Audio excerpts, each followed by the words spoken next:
Всем привет! Сегодня у нас видео из цикла «Как может сгореть дом». В прошлый раз мы испытывали майнинг-ферму на то, чтобы от нее загорелся дом, и дом сгорел. Но у нас ничего не получилось. Что бы мы ни делали, майнинг-ферма никак не может привести к пожару. Но это был бы неадекватный случай. А сейчас сейчас я кое-что покажу. Случай из ряда вон выходящий. Вот смотрим сюда, вот на этот камин. Казалось бы, ничего примечательного. Чугунная топка, да, обложено, все сделано как надо. А теперь смотрим наверх. И мы смотрим, что вот эта вот шахта конвекции воздуха, она полностью закупорена со всех сторон. То есть я когда это увидел, я был просто в шоке и в обмороке. То есть надо молниеносно бежать и устранять это. А в чем проблема, да? В чем суть? Мы знаем, что чугунная топка, она должна охлаждаться воздухом. То есть, вот смотрите, если мы ее откроем, то мы увидим эти чугунные стенки, да, а там за стенками, там ребра охлаждения.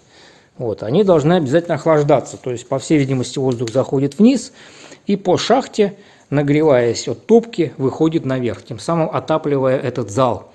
Вот, но если мы закупориваем выход конвекционного теплого воздуха, он даже не теплый, он просто горячий, это при обычной эксплуатации, мы закупорили, да, то что происходит? Чугунная топка начинает нагреваться. Причем при обычной эксплуатации, при правильной, у нее температура поверхности где-то, ну максимум 500-600 градусов. А если нет охлаждения, закупорено все сверху, то она нагревается уже до температуры 1000 и выше. Она реально может раскалиться до красна и даже лопнуть. Но чугун реально может... Там ведь квадратный такой контур, да, замкнутый. Вот, если при определенных условиях он реально может пострадать. Но это бог с ним. Так вот, а что происходит там внутри? Вот там внутри температура становится 200 и выше градусов. То есть, понимаете, тут какая мысль была вот этой закупорки? То есть, теплый воздух пустить вот в этот вот, подавать в комнату, да? Но никакого охлаждения это обеспечить, конечно, не может. То есть, вот при такой температуре высокой все это начинает плавиться, весь этот пластик, а там еще и провода вот какие-то дохлые, там фаза на 220.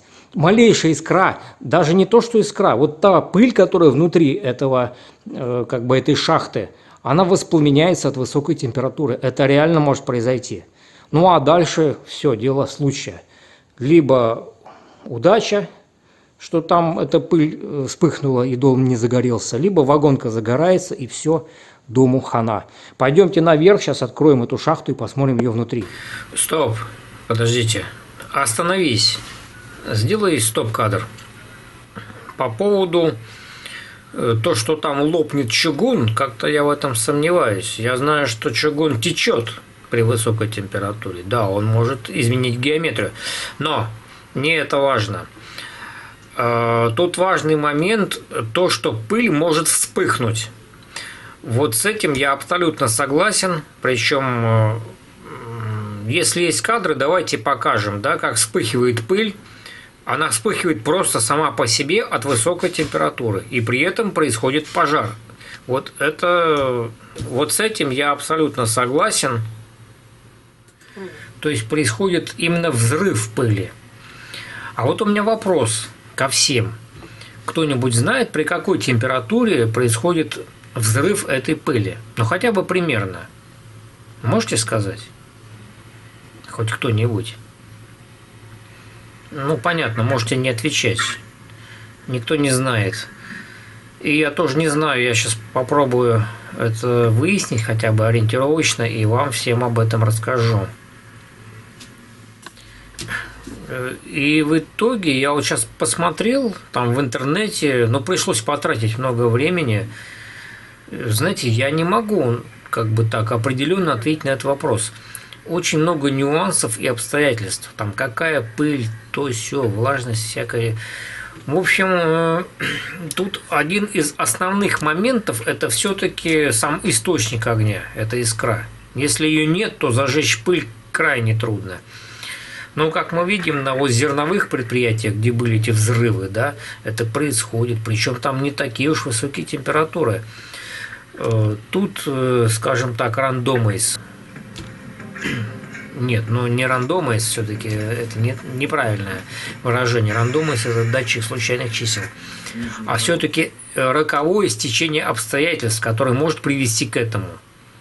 Искра от фазы, которая там висит, да, или от нагрева трубы, которая реально может раскалиться до красна, а она будет там красная, и воспламенение пыли неизбежно. То есть в итоге что получается? Что мы реально спасли этот дом. Так? Так. Попробуем открыть вот эту боковую задвижку и посмотрим, что там внутри вообще происходит. Да, вот этот шланг, вернее, вот этот хобот. Ой, да. Ну и дела. Так, сейчас я вот эту штуку открою. Все, открыли, сейчас, секунду, я... А, тут такое устройство. Видите, тут вручную включается оно. Безобразие, конечно. Я вот не могу понять, куда идет вот этот хобот. Так, ладно. Давайте смотреть здесь. Ага, здесь выход дымохода в бок. Теплообменник. Еще один теплообменник. И вот она, шахта воздушная. Ну, количество пыли, конечно, здесь будет огромное. С годами все это будет гореть. Тут закрыто нормально все. Вот. Ну, в целом, что я могу сказать? Как бы сделано вроде бы грамотно все. Но никогда, ни при каких условиях не закрывайте вот эту шахту охлаждения топки. Теплый воздух должен выходить вот сюда и нагревать этот зал. И не надо ничего выдумывать. Еще один момент. И чисто вот из личного опыта опишу.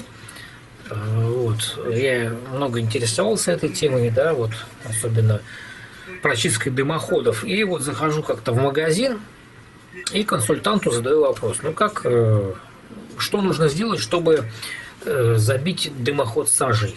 Потому что мне нужно было сделать репортаж и как бы попрактиковаться на этом опыте, скажем так, самому. Я всегда лично сам всегда все проверяю. А мне он отвечает: ну возьмите там ламинат или пластиковые бутылки, забейте их в топку, и дымоход довольно быстро обрастет сажей и забьется. Я так и сделал, и оказалось все в точности наоборот. То есть та сажа, которая была еще старая, она вся вообще облетела от нержавеющей стали. То есть, знаете, вот эти ребята в магазинах, консультанты, я понимаю, что им надо втюхать свой товар, да, им совершенно до лампочки от того, что ваш дом сгорит, например. Вот. Но они мне дали хороший опыт. Теперь я знаю, как прочистить дымоход.